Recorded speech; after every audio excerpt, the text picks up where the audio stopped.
Hello and welcome back to another episode of Nick Tiffany's Movie Reviews, coming at you online and in print format at nicktiffany.com, in audio format wherever you get your podcasts, and even in video on YouTube, TikTok, Reels, all those good social media sites.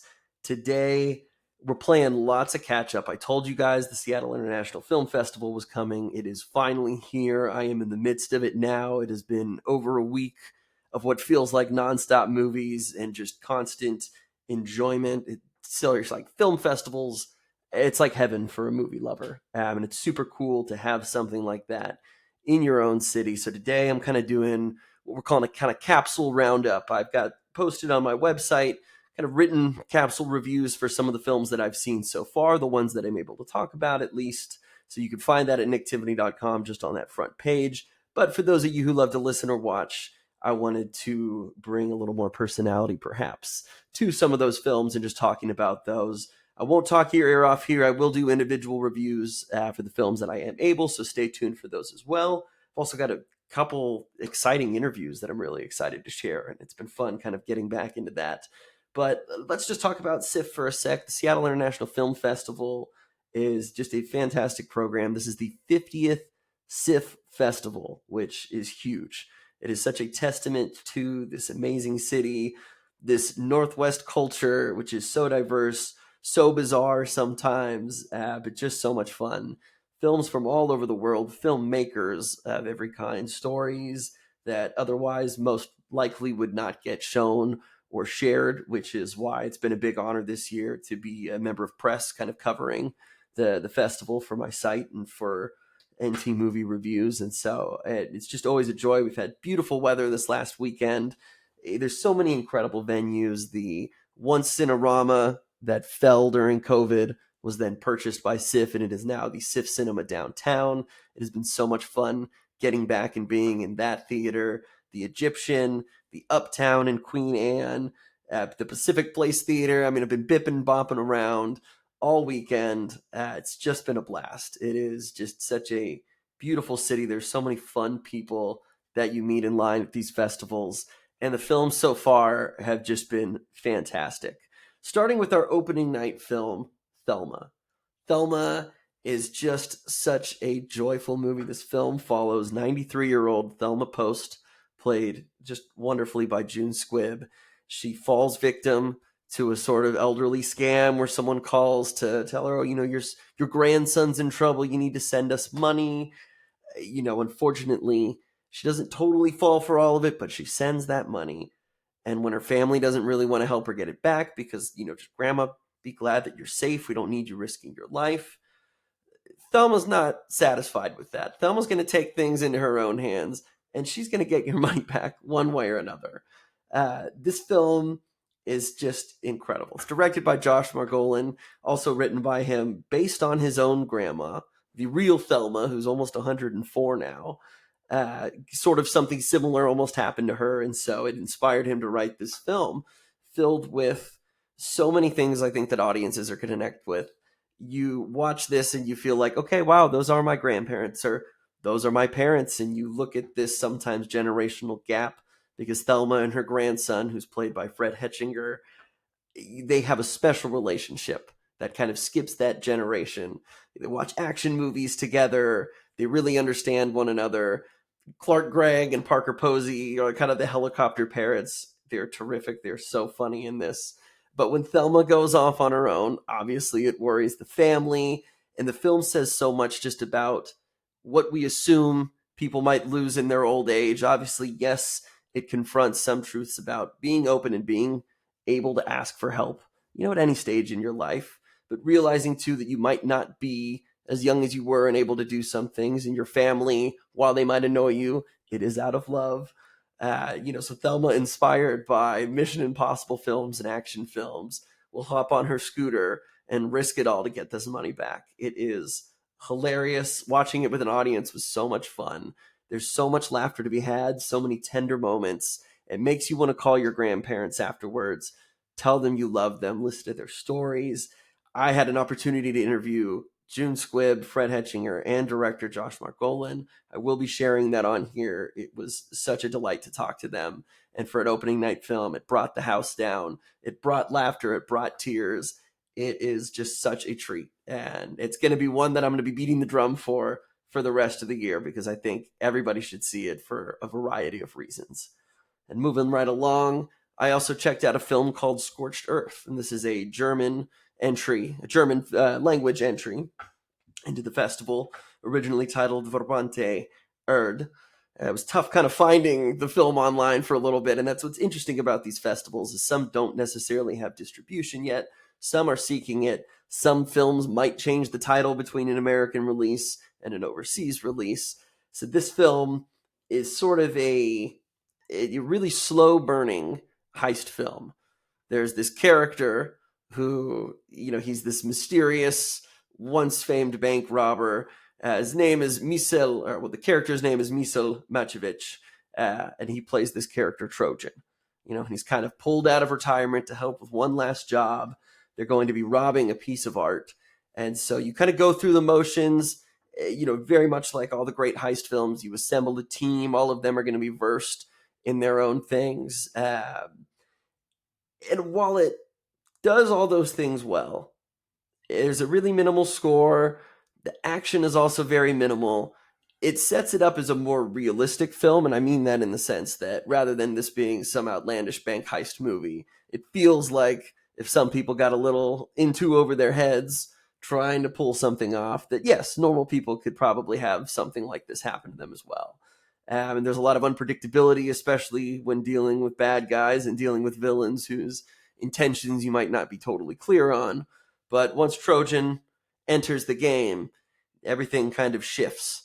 There are some great moments of little bursts of violence, really interesting ways that they might go about stealing this piece of art. And then as far as just some of the villains, the motivations go, it wasn't quite what I expected. I enjoyed kind of what they did with it, maybe because it's not something that you see too often. It felt a little long for me personally. Again, it really is kind of a slow burn, but I would say that for fans of heist films, for fans who enjoy that idea of getting this crew together, taking you through these different motions, it is definitely enjoyable to watch. I think it maybe could have just used either a little bit more energy or perhaps just a little bit of trimming. But that is a great German feature, especially if you're into heist films. Definitely have that on your radar. Another film that we're going to be talking about was Tim Travers and the Time Traveler's Paradox, written and directed by Stimson Sneed. This film, I actually had a great time watching this. Anything with time travel or anything kind of dealing with temporal science or really anything in the sci-fi range is always fair game for me. I'm always going to be interested.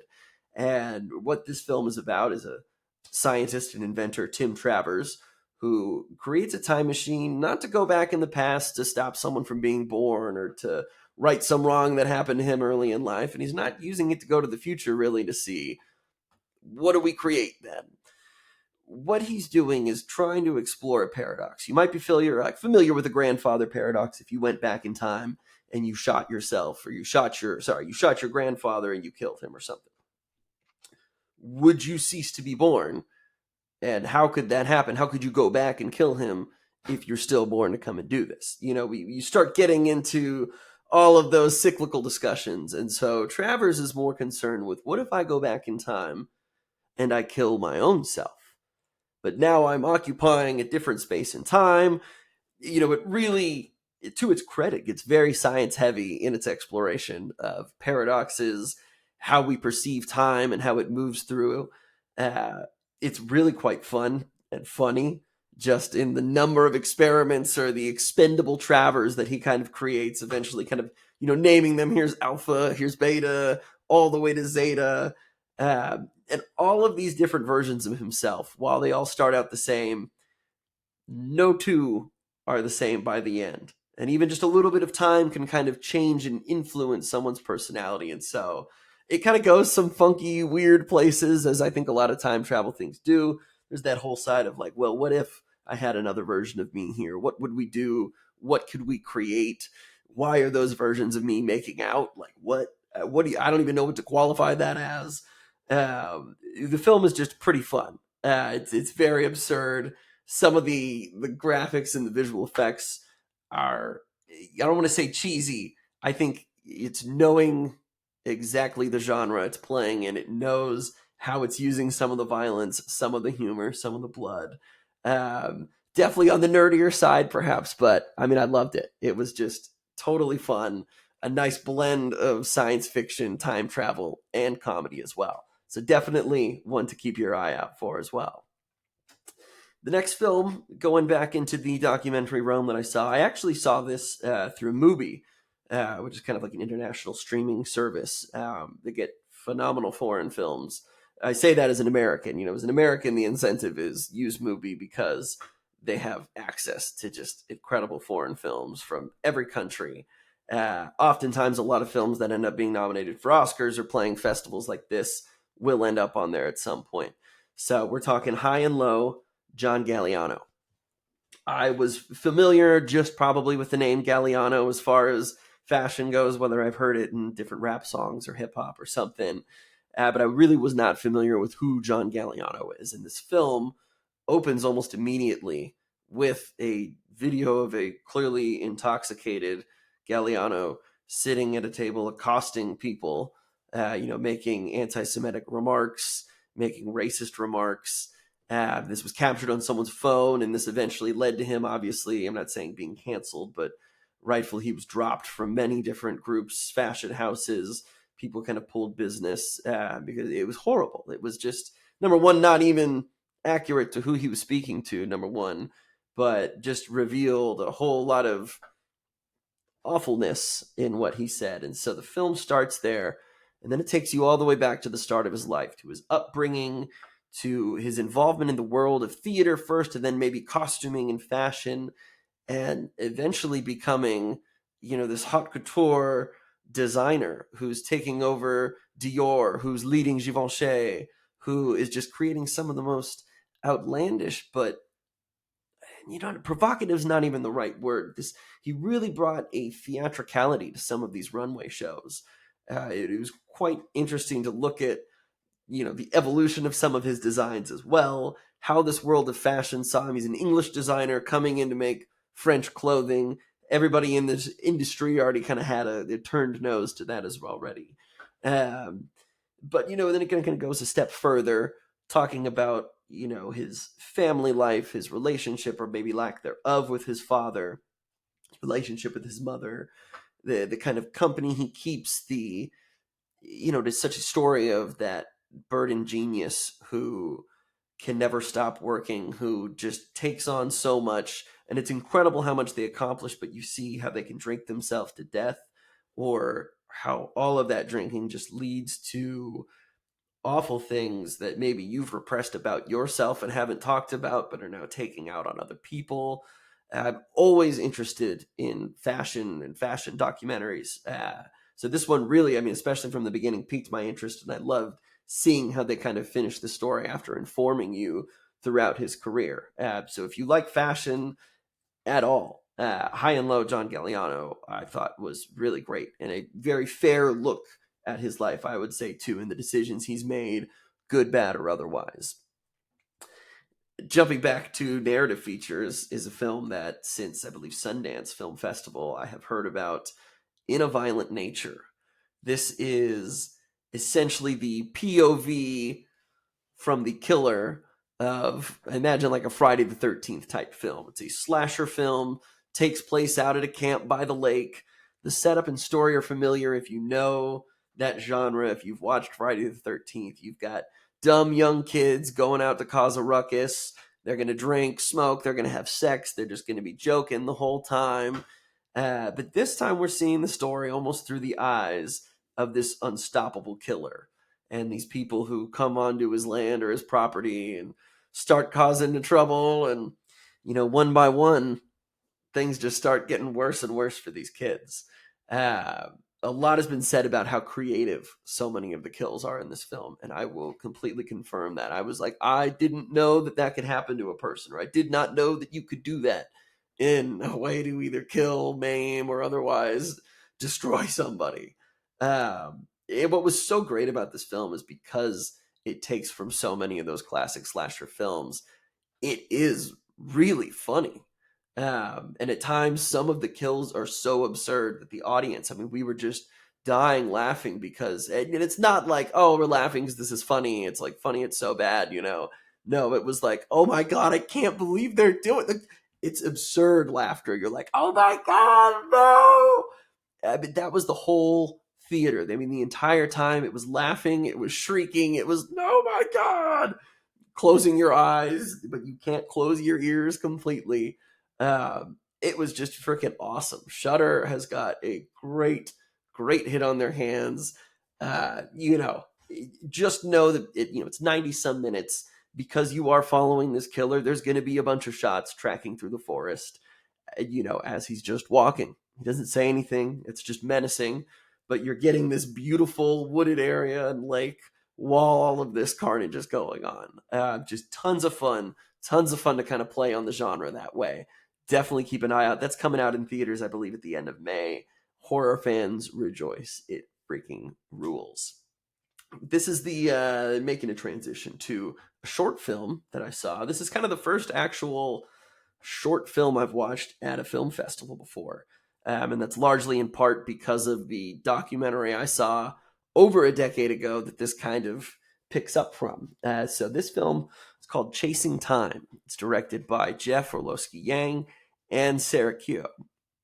And essentially the film is a companion piece to a film that was directed by Orlowski-Yang in 2012 called Chasing Ice, in which James Balog, who was a National Geographic presence, he started this extreme ice survey, essentially capturing photos daily of different glaciers around the world so that we can really map and almost create like a flipbook experience of these glaciers melting due to human activity in the atmosphere.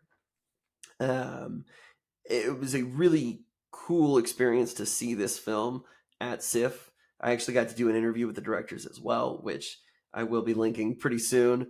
A phenomenal conversation and just like a whole perfect circle type thing for me.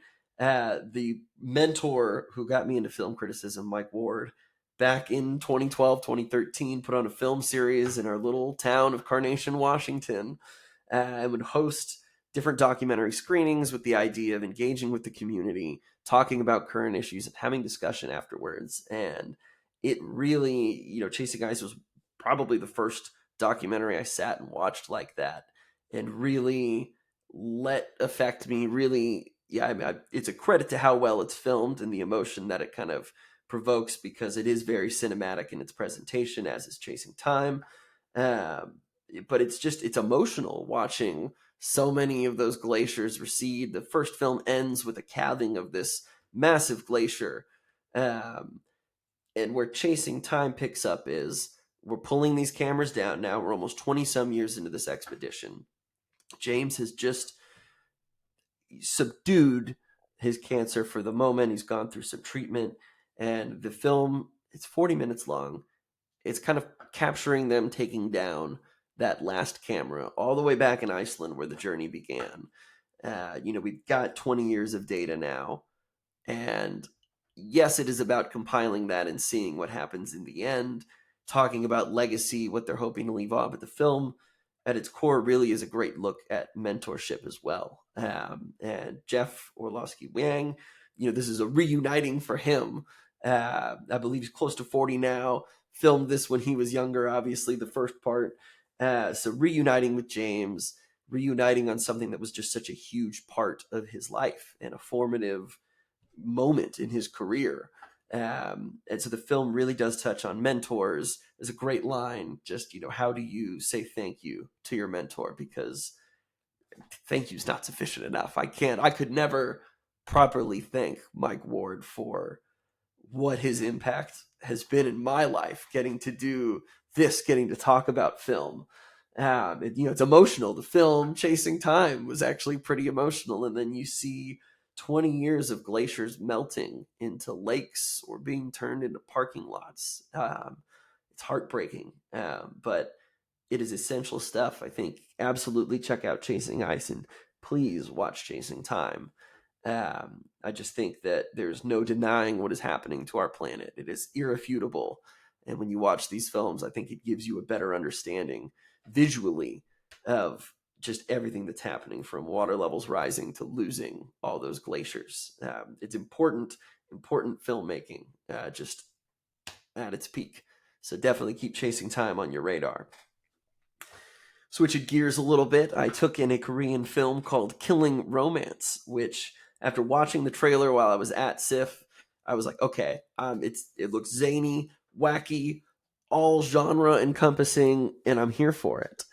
The story of a retired actress who gets married. Her name is Hwang Yo-rae, who's played by Lee Han-hee. She was she did TV commercials, she did movies, all sorts of different things. And doing one bad movie, unfortunately, kind of got to her. She was real down about it, and of course, it comes at a time where she meets Jonathan, who's played by Lee Sun-kyun. And Jonathan is just every freaking stereotype of, the evil husband. He's controlling. Everybody just does everything for him. He's got police on his payroll. He will keep her inside and keep her from following her dreams if it means that he can shine. He's constantly changing mustaches for his photos.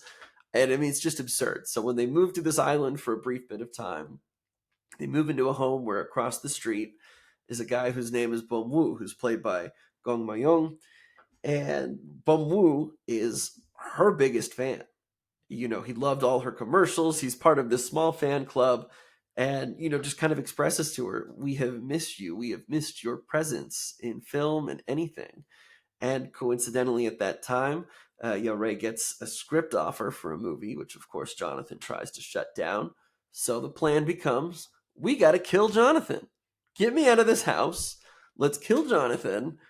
And that's not even where the absurdity starts, but it just continues to propel from there. This movie is just a blast. It is parts mystery, parts crime, definitely has a lot of action, tons of musical numbers, which, number one, I didn't expect, but also didn't expect to love in so many different ways. At its core, the film, I would say, is a comedy. And I mean, I was laughing sufficiently throughout the whole thing. As an American, most of my experience with Korean films, most of them have all been very, very serious, either action, drama, murder thriller type. So having a comedy, it was just, number one, super refreshing. An absolute blast looking at all these different interpretations of different styles of cinema as well, and seeing maybe some American influences in there as well, and just the cheesy American lines like, ooh, so cool. Just these funny things that, we think, oh, like as an American, we're always hitting you with these moves. And so to see it imitated, it's like, oh, we look so cheesy, us American. It was just, I had such a blast with this movie. It is so much fun. If you can see it at the festival, please seek it out. But even if not, find Killing Romance, because this is just a blast of a movie. There's so much heart to it and so much more emotion that I was not expecting either.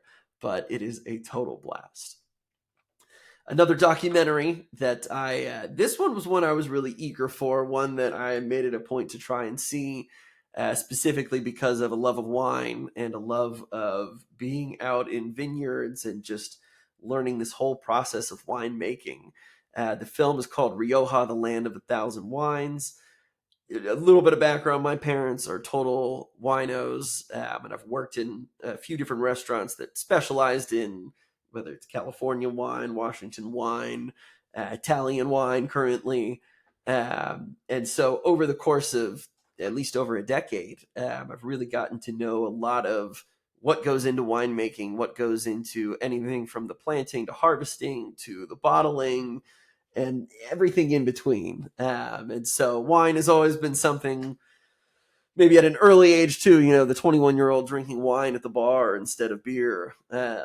That's just how it was. And so when I saw that there was going to be a documentary about the Rioja region of wine in Spain, I jumped at the gun because it's an area that I don't know as much about, but I love Tempranillo and Grenache, and those are two of the dominant grapes from that culture and from that region. And so director Jose Luis Lopez Linares also wrote the film, is also the cinematographer. This is an example of one of those documentaries where the documentarian does not insert themselves too much, or maybe even at all. For 90 some minutes, essentially what this film is, it's a lesson in the different regions, the climates, the soil, the different areas of Rioja that they would grow wine in, from different altitudes to, you're closer to the sea over here. You've got mountain range here, which will bring a little more cloud coverage, which means you might have to let those grapes stay a little bit longer. It explores this duality of the old-fashioned winemakers who have their own little techniques to discover right when the grapes are ripe, or how they ferment them, or how long they barrel them for, versus the kind of new age approach that uses a lot of science, um, especially from the soil, taking certain samples, taking samples off the vine, really finding a way to blend certain varietals in perfect harmony. And so it does great care to kind of highlight both of those, why they might be great, what can be the trouble behind it. But by and large, I think the best thing about this is it doesn't feel like a documentary. I mean, it's filmed like it's a feature film. It flows incredibly well. The shots of wine even being poured into the concrete tanks or into the stainless steel or the great pressings, I mean, everything is shot so beautifully. I mean, it's hard not to be enthralled by what you're watching. And again, it's 90 minutes long.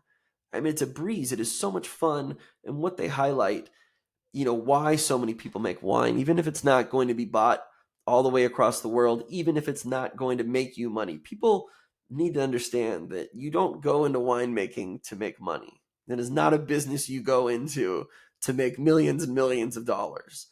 What it is an expression of yourself, of the labor, of love that you and whomever else put into this. And wine at its core is meant to be shared. And it is such a European, relaxed view of the world, which I love and which I try to embody in my own life. But taking the time to slow down and having wine with friends, having conversations, being brought together for something, and so much further than that, the food you can enjoy. There's so much goodness in this film. So many entertaining winemakers you talk to throughout the region, learning bits about their history. It's fascinating. And I think it will give you such a great appreciation for how scientific so many of these farmers are. Whatever you may think about people who make wine, you think, oh, you're not a scientist, you're not whatever. I'm like, try again. Biologists, enologists, studying viticulture, there's so much that goes into it that I think would surprise a lot of people. And I think this is such a great introductory film. If you're even mildly interested in wine, how it's made or the process behind it, and understanding too how much climate, soil, and all these other things can really affect what that final product is for you. So Rioja, the land of 1,000 wines, fantastic. If you can check it out at the festival, please do. But if not, keep it on your radar, because I just had the best time with it. And the last film in our review roundup for the moment, for this capsule roundup, is going to be another documentary. I know I said I didn't drink a lot of beer, which is what made watching this film even more interesting for me. We're talking about Rainier, a beer Odyssey. And how fitting that for the 50th year of the Seattle International Film Festival, we are talking about such an iconic beer corporation that has lasted in its legacy, not only in the Northwest, but around the country and even around the world. That fabled Red R, which has finally returned after, being gone for a certain amount of time. Rainier beer, this mountain fresh Northwest beer, for the longest time, kind of fell in line with a lot of other advertisers. We're making ads where we're going to pour the beer for you, and you've had a long day of work, man. Now it's time for you to enjoy a Rainier beer. This appealing to these certain audiences, are using these advertising tools that Budweiser, Bud Light, everybody else is doing. And so what this film kind of looks at is not only the history and kind of culture of Seattle in the Northwest, which, as a born Seattleite myself and someone who lives 30 minutes from Seattle, I learned so much more about this city in 30 minutes than I feel like, in my whole life, and certain things. And I mean, learning about what has contributed to how the city looks how it does, or the way the culture was shaped and how Boeing played such a pivotal role, obviously in employment, but then losing this huge deal and 80,000 people leaving Seattle. I mean, it's just, I don't know. There were so many things that, especially after watching The Boy in the Boat, that, I'm constantly being revealed to me about Seattle. So clearly I need to do a little more research about where I'm from. But the film is a really great look at Almost Live. It's a look at the socks and sandals obscurity of some of the natives here. This place where people are just a little more laid back and relaxed than anywhere else in the country. We've got beautiful mountains, beautiful lakes, forests, rivers, and Rainier, Mount Rainier. I mean, it's just stunning. When I drive anywhere around here, everybody's the first, hey, there's Mount Rainier, take a look. It's just iconic. And what this documentary starts to really explore, though, is when Rainier had a major shift in its advertising. When they took on a new group who just completely blew the doors off the gates, changed the way that anybody was advertising, not just in beer, but this idea of getting away from doing the reward style stuff. We don't need to make ads about how hard life is and now you need a beer. Let's get away from that. What they kind of did was they created these series of ads that were just so obscure, so bizarre, funny, and memorable that, they're not even drinking beer in half the ads.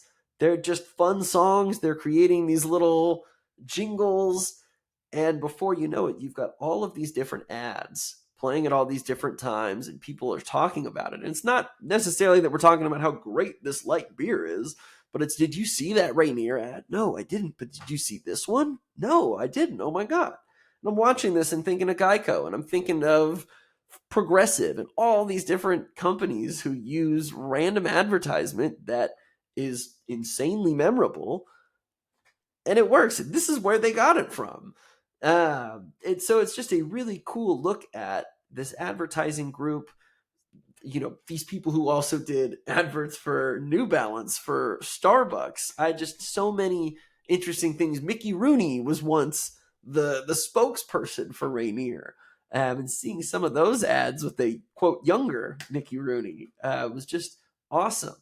And like with the Rioja film, this is a case where the filmmaker does a great job of highlighting, editing, and doing so much, and not over inserting himself into the narrative and really giving the time for the different subjects to kind of tell you about what's happened. Anybody who lives in the Seattle area in Washington who's had a Rainier beer or wants to have a Rainier beer should check this out. A lot of this is essential viewing for Seattleites, actually. But again, if you're just curious about the history of the Pacific Northwest, why this place is quirky, why we are who we are, Rainier Beer Odyssey is a fantastic time. It is 2 hours of pure enjoyment from commercials and interviews. I just had a blast with it, and it's really cool that we get to have this film, like I said, during this 50th anniversary for the Seattle International Film Festival. So that'll kind of do it for my quick roundup. I know 30 minutes is probably not as quick as maybe you thought or hoped, but there's just a lot of great stuff here at SIFF. There's a lot of stuff I've seen that's great that I can't even talking about yet. So that's tough for me right now. But in time, we will touch on those films. So stay tuned, you guys. We're going to have interviews dropping on here from SIFF with some different filmmakers, with actors, directors, writers. It has just been such a blast to really embed myself back into all of this. And as always, thank you for listening. And thank you for engaging and interacting and sending suggestions. Just taking the time to listen to me ramble about all these great films. I really do appreciate it. And it's cool to really do a better comprehensive coverage of the Seattle International Film Festival this year. I know I did it last year, but this year feels totally different. Just better in a billion different ways. So take a look at SIFF.net.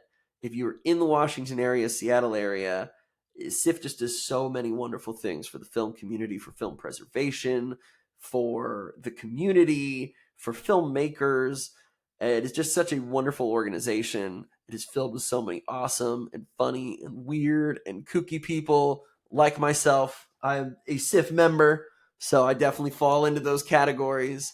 And there's just awesome theaters, chocolate popcorn, all the works. The Seattle International Film Festival is going through this weekend. It is currently Wednesday, May 15th. So we are going all the way to Sunday, I believe, the 19th. So tons of great films. Please check them out. Please check out SIFF.net. And as always, stay tuned to NT Movie Reviews on all social media networks, podcast platforms, and on YouTube for all the latest on movie news and reviews. Thanks again, and we'll see you next time.